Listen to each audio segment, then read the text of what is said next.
Subject बहुत important है। मेरा इस सब्जेक्ट के ऊपर मौक़िफ़ बड़ा वाज़ेह है। किस किस बुर्ज को ये तबाहीकुन ख़तरा जो है ना वो असरात देके जाएगा। और 11:17 रात को 8 तारीख बहुत ख़तरनाक सूरत हाल होगी और सदका हमेशा करना चाहिए। और लोग इसके लिए पता नहीं क्या क्या रेमेडीज़ कर रहे हैं और इसके पीछे वाक़या क्या हुआ था और लोगों ने कुफ़ार मक्का ने क्या बात की थी।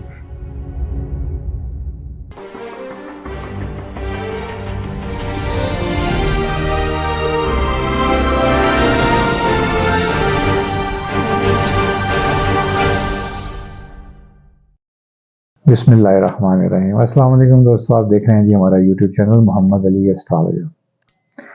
आप हमें फेसबुक और ट्विटर पर भी इसी तरह ही फॉलो कर सकते हैं और टिकटॉक पर भी आप हमें फॉलो कर सकते हैं। Of course Mohammad Ali astrologer से ही हमारी शॉर्ट लिस्ट देखने के लिए और रील्स देखने के लिए।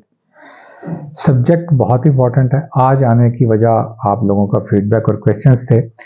मेरा इस सब्जेक्ट के ऊपर मौक़िफ़ बड़ा वाज़ेह है और पहली वीडियोस के अंदर भी है, लेकिन ये कुछ बहुत ज़्यादा इसके ऊपर चूँकि हाइप क्रिएट हो गई थी और मुझे लगा कि मुझे अपनी राय भी देनी चाहिए। बात हो रही है जी सूरज ग्रहण की। सूरज ग्रहण लगेगा 8 तारीख को, अप्रैल की 8 तारीख को। अच्छा, पाकिस्तान में जब ये लगेगा तो चूँकि रात का वक्त होगा तो नज़र नहीं आएगा। ये स्टार्ट होगा, मैं आपको बता देता हूँ। इसके ऊपर हम बाद में बात करेंगे कि किस किस बुर्ज को ये तबाहीकुन ख़तरा जो है ना वो असरात देके जाएगा और किन बुर्ज के लिए कुछ ख्याल रखने की ज़रूरत है और कौन से बुर्ज जो हैं वो सुकून करें, कोई मॉल इस तरह का नहीं है। इसके ऊपर भी बात करेंगे। सब्जेक्ट को मैं कोशिश करूँगा कि बड़े मुख्तसर टाइम में आपका वक्त ज़ाया ना हो कीमती, और जो लोग जानना चाह रहे थे वो इस मौक़िफ़ को जान सकें और इसको एलेबोरेट भी कर दूँ और कॉम्प्रिहेंसिव भी हो जाए और बात आपको आसान भी रहे।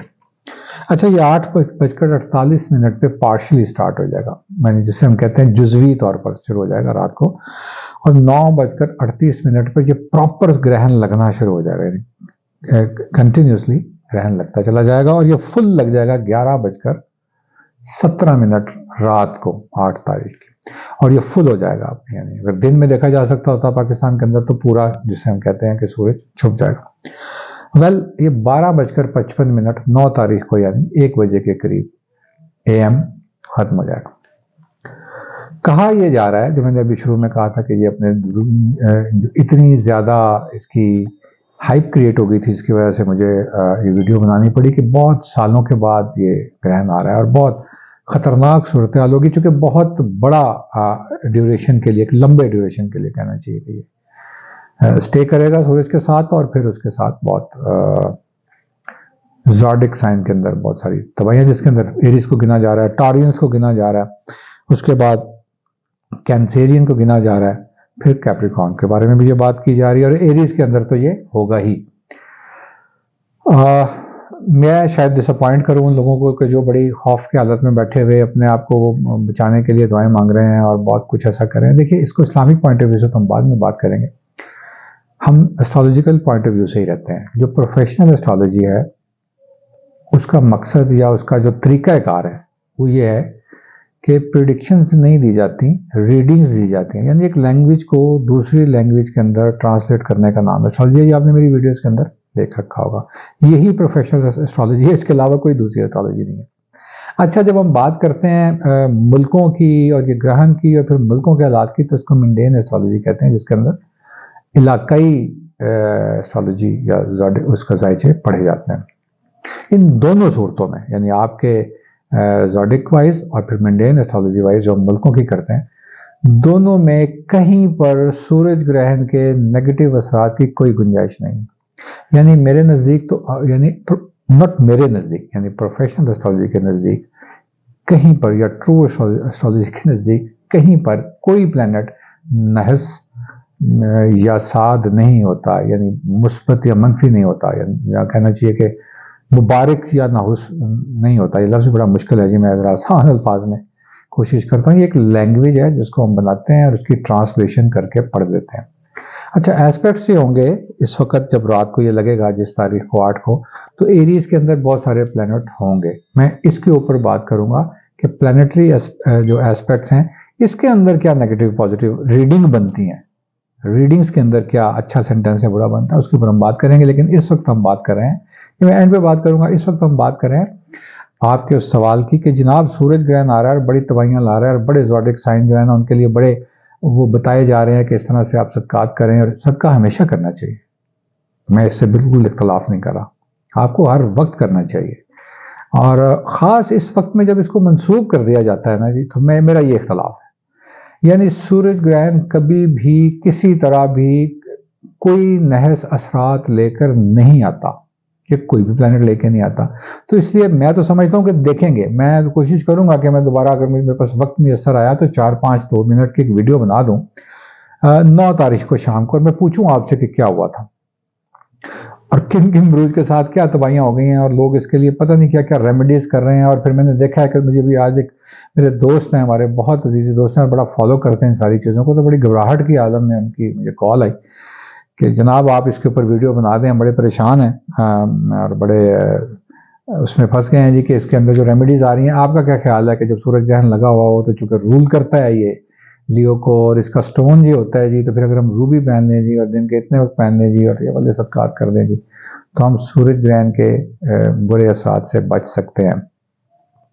आप बिल्कुल बचे हुए हैं, आपको बिल्कुल कोई ज़रूरत नहीं है इन तासुबात के अंदर फंसने की। मैं आपको बड़ा ऑनेस्ट ओपिनियन दे रहा हूँ, ये बहुत कम एस्ट्रोलॉजर्स होंगे जो आपको इसके बारे में इतनी क्लैरिटी और इतने स्ट्रांग मौक़िफ़ से बात कर सकेंगे, चूँकि ऐसी कोई सीन, कोई ऐसा कोई सिनेरियो है ही नहीं। मैंने देखा है कुछ मजहबी तौर पर, मैं इसको डिबेट को छेड़ना नहीं चाह रहा, मैं चाह रहा हूँ कि इसको हम एस्ट्रोलॉजिकल पॉइंट ऑफ व्यू से ही डिस्कस करें। अच्छा, मजहबी पॉइंट ऑफ व्यू से अगर थोड़ा सा मैं इसके ऊपर बात करना चाहूँ तो मेरा ख्याल है कि हमारे मजहब में बड़ी वाज़ेह हदीस है जिसके ऊपर बयान किया गया है कि जी आपको बता देना चाहिए कि ये ग्रहण किसी सूरत में नहस नहीं। आपको मालूम होगा इसके पीछे वाक़या क्या हुआ था और लोगों ने, कुफ़ार मक्का ने क्या बात की थी, ये आप तहकीक करेंगे आपको मालूम हो जाएगा। मैं इसकी इतनी तफसील में नहीं जाना चाह रहा इस वीडियो में। तो कह दिया गया कि ये अब, अच्छा जब कह दिया गया है ना ये, तो फिर हम बात तो वही ख़त्म हो जाती है। जब आप सल्लल्लाहु अलैहि वसल्लम सरकार ने एक बात कह दी है ना, तो फिर उसके बाद हमें एस्ट्रोलॉजी अप्लाई नहीं करनी चाहिए, बस बात ख़त्म। इसलिए मैं इस मौक़िफ़ को दोहराना नहीं चाह रहा था यहाँ पर, बट चलिए आपको कम से कम जो लोग इतने डर गए हैं, जिन लोगों को ये लगता है कि पता नहीं क्या हो जाएगा, मैं उन लोगों से एक बड़ी मुअद्दबाना गुजारिश कर रहा हूँ कि आप बिल्कुल परेशान ना हो। ये कहीं पर भी कोई इस तरह से ये चीज़ें नेगेटिविटी नहीं लेके आया करती जनाब। अच्छा, अब आ जाएं प्लैनेटरी एस्पेक्ट के ऊपर भी आ जाएं। एरीज अगर चले, उसकी नेगेटिविटी या positivity of language, not Nahus और वो पॉजिटिव। अगर एक सेंटेंस अच्छा या बुरा बनाने की कोशिश करें हम, अपने एक तालिब इल्माना राय में दूं, सन एरीज में है, मून एरीज में है, मरकरी रेट्रोग्रेड एरीज में है, वीनस एरीज में है और राहु एरीज में।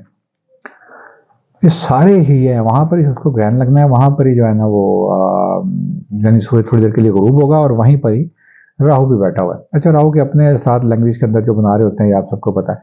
ज़रा जो लोग एस्ट्रोलॉजी को समझते हैं, एक प्लैनेट का मैंने नाम नहीं लिया, वैसे 2 का नहीं लिया, क्योंकि सैटर्न भी नहीं है पाइसिस, सैटर्न पाइसिस के अंदर है, एरीज के अंदर नहीं है। मार्स रूल करता है एरीज को, तो मार्स भी एरीज के अंदर नहीं है, वो 12th हाउस पाइसिस के अंदर बैठा हुआ है, और पाइसिस को रूल करता है जुपिटर, और जुपिटर बैठा है टॉरस में। तो क्या इस एस्पेक्ट को हम पॉजिटिव नहीं पढ़ते?